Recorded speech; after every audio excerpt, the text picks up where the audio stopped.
আসসালামু আলাইকুম। আমি এখন বানাবো খুব সহজে তৈরি দারুণ মজার একটা স্ন্যাক্স। এটা হচ্ছে কোরিয়ান পটেটো মাশরুম। বাচ্চারা খুবই পছন্দ করবে, বড়রাও তামা তামা করে খেয়ে ফেলাইতে পারবেন। অনেক ভাইরাল একটা রেসিপি ছিল, তৈরি করা খুব সোজা। তো আসেন নাকি শুরু করা যাক।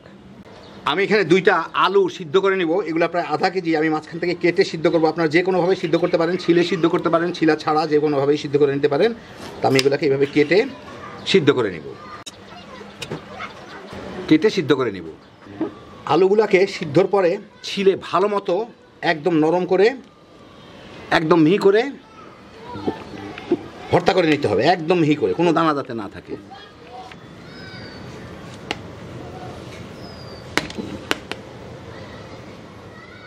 এইখানে আমার 1.5 কাপ আলু হয়েছে ভর্তা করা অবস্থায়, মানে মিহি করে। এর সাথে আমি 1 কাপ কর্নফ্লাওয়ার দিব, সামান্য একটু লবণ দিব, দিয়ে এটাকে মেখে নিব। প্রথমে একটু শক্ত থাকবে, তারপরে নরম হয়ে যাবে। এইটা একটা সুন্দর ডো বানায় নিব। একটু শক্ত হয়ে গেছে। এর সাথে আমি সামান্য একটু পানি দেবো, 1 টেবিল চামচের মতো, খুব অল্প। ভালো মতো ময়ান দিয়ে নিলাম। রুটি পরোটার মতো একটা ডো হইলো। এখন এর থেকে আমি ছোট ছোট বানাবো। অল্প অল্প করে নিয়ে আমি একটা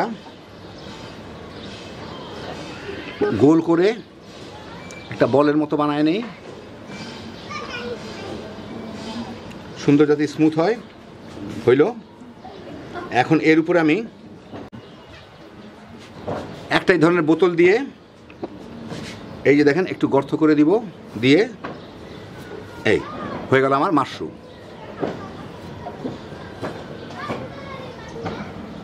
এরকম করে আমি সবগুলোকে বানিয়ে নিব। আরেকটা বানায় আপনাদের দেখাচ্ছি।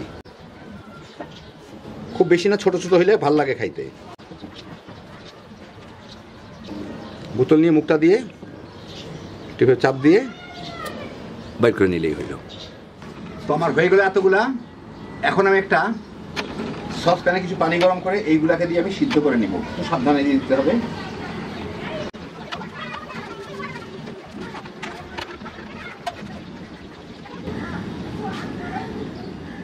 দুই 3 মিনিটের মধ্যে এগুলো সিদ্ধ হয়ে ফুলে ভেসে উঠে। তো ফুলে ভেসে উঠলেই আমি 5 মিনিটের মতো জাল দিলাম। এইগুলাকে এর থেকে নিয়ে আমি এখানে একটা পাত্রের মধ্যে একটু বরফ দিয়ে রাখছি, পানি দিয়ে এর মধ্যে দিয়ে দিব, যাতে এটা ঝট করে ঠান্ডা হয়ে যেতে পারে।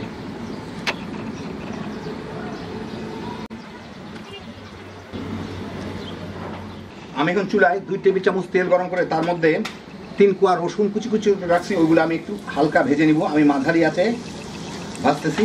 আঁচটা একটু নিচের দিকে নামাই দিই, যাতে ঝট করে পুড়ে না যায়। রসুনের ফ্লেভারটার মধ্যে চলে আসলে আমার হয়ে যাবে। এই কয়েক সেকেন্ডের মধ্যেই রসুনটা একটু বাদামি হয়ে গেলে আমি এর মধ্যে দিয়ে দিব চিলি ফ্লেক্স, মানে ভাঙা শুকনা মরিচ, 2 টেবিল চামচ টমেটো কেচাপ অথবা টমেটো সস, 2 চা চামচ সয়া সস। এর সাথে একটু মিশায় ভেজে নিই কয়েক সেকেন্ড। এই 1 মিনিটের মতো ভেজে এর মধ্যে আমি দিয়ে দিব এইগুলা মাশরুমগুলা, দিয়ে এর সাথে সুন্দর করে মিশিয়ে দিব। চুলার জালটা একটু মিডিয়ামে নিয়ে আসি। আমি কিন্তু এইমাত্র মাশরুমগুলাকে ঠান্ডা পানি থেকে পানি ঝরাই নিচ্ছিলাম। খেয়ে দেখে নেবেন লবণ টবণ সব ঠিক মতো আছে কিনা। সয়া সস লবণ আছে, সেজন্য আমি আর লবণ দিলাম না। এই মিনিট খানেক একটু এর সাথে ভেজে নিই। মিনিট খানেক ভেজে যাওয়ার মধ্যে আমি একটু পেঁয়াজ পাতা কুচি করা দিয়ে দিচ্ছি। চাইলে আপনার ধনিয়া পাতাও দিতে পারেন। এখন এর সাথে মিলাই নিলেই হয়ে গেল। বাস, হয়ে গেল আমার দারুণ মজার কোরিয়ান মাশরুম। আপনাদের আমি গরম গরম পরিবেশন করে দেখাচ্ছি। এই দেখেন, হয়ে গেল আমার দারুণ মজার কোরিয়ান পটেটো মাশরুম। শুধুমাত্র ময়দার আলু দিয়ে তৈরি, কিন্তু খাইতে যে কি মজা একবার বানাইলেই বুঝবেন। বাচ্চারা তো কেড়ে কেড়ে খাবে, বড়রাও তামা তামা করে খেয়ে ফেলাইতে পারবেন। একদম কম খরচে, খুব সহজে তৈরি, হ্যাপি জোশের একটা আইটেম। আল্লাহ আপনাদের সবাইকে ভালো রাখুন, সুস্থ রাখুন, নিরাপদে রাখুন। ইনশাল্লাহ বেঁচে থাকলে আবার দেখা হবে। আল্লাহ হাফিজ।